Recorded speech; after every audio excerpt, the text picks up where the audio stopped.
डेराबिस block रे जाल certificate लेउटिला आउ एक फर्द।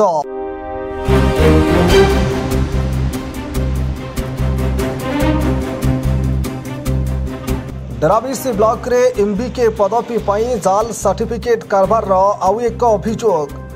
बसपुर पंचायत एमबीके पदवी रे मध्य होईची जाल सर्टिफिकेट कारबार बोली अभियोग आनिले लोपिता सेन बसपुर ग्राम पंचायत गोटे एमबीके गोटे पोस्ट बाहर तो पार्वती लेंका और मोर माने मेरिट लिस्ट रे आम दी जनकर सेम थिला तो तांकु बयस अनुसार तांकु माने सिलेक्शन कराइला तो गाइडलाइन अनुसार जदि प्रथम व्यक्ति 7 माने ऑफर लेटर पाइला पर 7 दिन भीतर जदि माने ऑफर लेटर दे जॉइनिंग लेटर न नियंदी ताले सेकंड व्यक्ति को दिया जिवा तो सेटा आमको इसी माने आम माने इसी आमको कहले कि आमर पंचायत रे भी माने रेजुलेशन लेखा चढ़ता कि से माने नहीं नथिले तो सेटा मोर पाइबा हकदार अभियोग आम वीडियो वीडियो को कला पर भी से माने किसी पदक्षेप नेले नहीं तो सेटा आम जो उच्च न्यायालय रे आम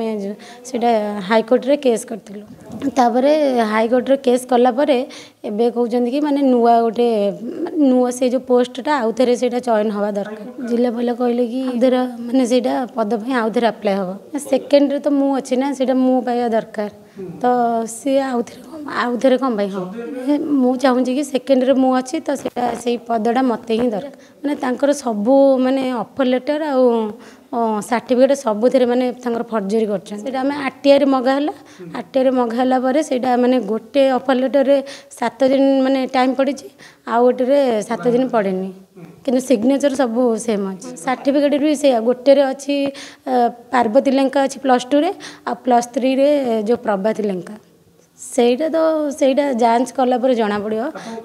गत 1 मार्च 2023 रु प्रति पंचायत रे एमबीके एवं सीआरपी पोस्ट पई आवेदन करने को विज्ञप्ति प्रकाश पाइबा परे हजार हजार संख्यार आवेदन पहुंचला। निर्धारित समय सीमा पहुंची आवेदन गुड़ी को सरकार को दि गाइडलाइन अनुसार बाछिबा प्रक्रिया आरंभ करा जाइथिला।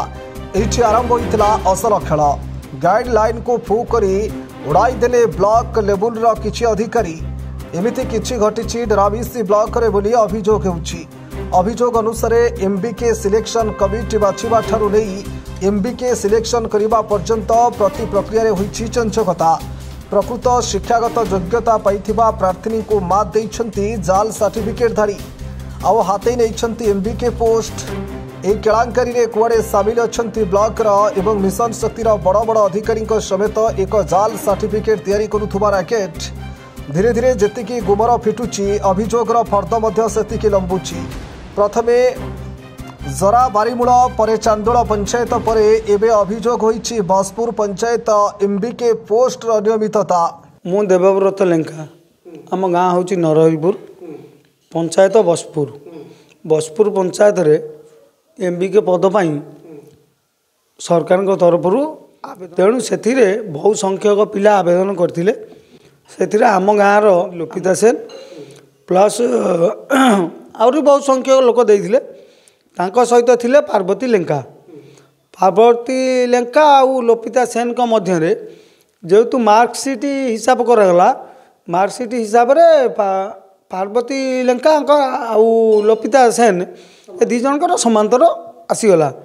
तेणु बयस अधिक योग्यरू तांको पार्वती लेंका को दिया जाइथिला एमबीके पद किंतु आमे आरटीआई मगेला परे जते जानिया पाइलु जे पार्वती लेंकाकर समस्त कागज पत्र भूल से कौटी कौन भूल करके आनुचंदी सर्टिफिकेट कौन प्रकार ठीक ना नकली संपूर्ण नकली से कौटी पैसा देके आनी पारती किंबा जाल करचंदी। किंतु आमर लोपिता सेन जेहेतु योग्य हिताधिकारी आमे सरकार को अनुरोध करुचु लोपिता सेन को से पदवी दि जाऊ प्लस पूर्व हिसाब अनुजाई पार्वती लेंकाकर भूल तथ्य देइथबारु सरकार कड़ा अनुष्ठान तांको प्रति कार्यानुष्ठान ग्रहण करंतु। ये सब जिनस विभ्रांतिकर तथ्य देइथबारु ତାଙ୍କ ପ୍ରତି କଡ଼ା କାର୍ଯ୍ୟାନୁଷ୍ଠାନ ଅନୁରୋଧ କରା। ହଁ ବାହାରୁଛି, ଆମେ କ'ଣ କହିବୁ ଆଉ ଏସବୁ ରାଜନୀତିକ ଦୃଷ୍ଟି, ଏସବୁ ଭୁଲ କେବଳ ରାଜନୀତିକ, ଆଉ କିଛି ନୁହଁ। ଆଉ ସରକାରୀ ସ୍ଥଳରେ ଅଦଳ ବଦଳ ଯେଉଁ ହେଉଛି ସେମାନେ ଜାଣିପାରୁନାହାନ୍ତି, ନୂଆ जो सारा से जानी पाउनांती ना। जदि जाल सर्टिफिकेट धरी चाकरी पाइबे तेबे योग्य प्रार्थी करिवे कौन बोली एबे चिंतार युवपीढ़ी। गोटे पर गोटे अभियोग सत्यता आसवा पर कहीं चुप प्रशासन बोली बुद्धिजीवी प्रश्न करेनी। नागेंद्र जेना जिला विजिलेंस कमिटी मेंबर केन्द्रापड़ा। देखो ये जाल सर्टिफिकेट रे चाकरी करवा किसी नुआ कथा नुहे, ये स्वतंत्र एक रैकेट चले जहाँ कि विगत दिन में आम मैंने देखीचु बड़ बड़ चाकरियांकर मुंड गड़ी। ये से भाई भाव में जहाँ बर्तमान डेराबेसी ब्लॉक रे दुई जन एमबीके को टर्मिनेट करा जाई सारिला। आम मैंने संदेह करुचु एठी एंटार डेराबेसी ब्लॉक रे जेते एमबीके अच्छे, खाली डेराबेसी ब्लॉक नुहे केन्द्रापड़ा जिले में जेते चाकरी करिसेंती एमबीके माने सेमानक भितरु अनुमान करा जाउची अधेरु अधिक जाल सर्टिफिकेट चाकरी करिसेंती, जहाँ वर्तमान सुधा आरटीआई रो तथ्य जनाउची। गोटे कथा कहबी, जेतेबेले सेमान चाकरी पाउछंती ब्लॉक जो अधिकारी माने तांको चाकरी पई जेतेबेले सिलेक्टेड करूछंती सेमाने तांकर सर्टिफिकेट कोन पई जांच करू नाहंती। जदि सेमाने तांकर सर्टिफिकेट ओरिजिनल कि नहीं यदि प्रकृत में जांच करा जाउथांता ताहले एभली असुविधा घटू न था। भली जगह जो मानक टर्मिनेट कराई सेमानक विरुद्ध रे 420 रे केस दायर हवा कथा, सेमानकु हाजत भितर को मध्य सरकार पठेबार व्यवस्था करिवार आवश्यकता रही। हाँ निश्चिंत भाव में जेतेबेले चंचकता करा जाउची जार 80 मार्क थी चंचकता कर लोकटी 90 मार्क नहीं सी आगू पड़े जा निश्चिंत भाव में एभली घटना घटुथिबो। तेणुक तो सरकार गोटे निर्देश दिंतु, जिला प्रशासन और जिलापाल निजे गोटे निर्देश दिंतु प्रति ब्लॉक रे जांच करा जाऊ सेमानक सर्टिफिकेट कहा सर्टिफिकेट प्रकृत में ओरिजिनल अच्छी और कहार डुप्लिकेट। निश्चिंत भाव में जितेबाला फेक सर्टिफिकेट आसूची से निश्चित भाव में करप्शन होउची, निश्चिंत भाव में हाथ गुंजा चलुची, से निश्चित भाव में दलाल काम करुवे।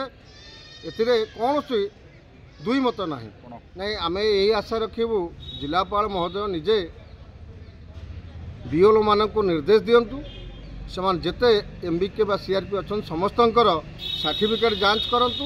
जो मानकर सर्टिफिकेट जाल मिलूँ डुप्लिकेट बाहरुची सेमानक विरुद्ध रे सरकार को आईन अनुजाई माने केस करा जाओ एवं सेमानक दंडित करा जाओ। देखा बाकी रहा क्यों पर्यंत लंबीचे फर्जीवाड़ार चेर तदंत होउछि कि मिलीमिशी चापी देउछंती उपरिस्थ अधिकारी। किपरि एही चैलेंज को सामना करुछंती केन्द्रापड़ा को नुआकरी आसीथिबा जिलापाल। केन्द्रापड़ारू जीवेंद्र भाटिया रिपोर्ट न्यूज 24 ओडिशा।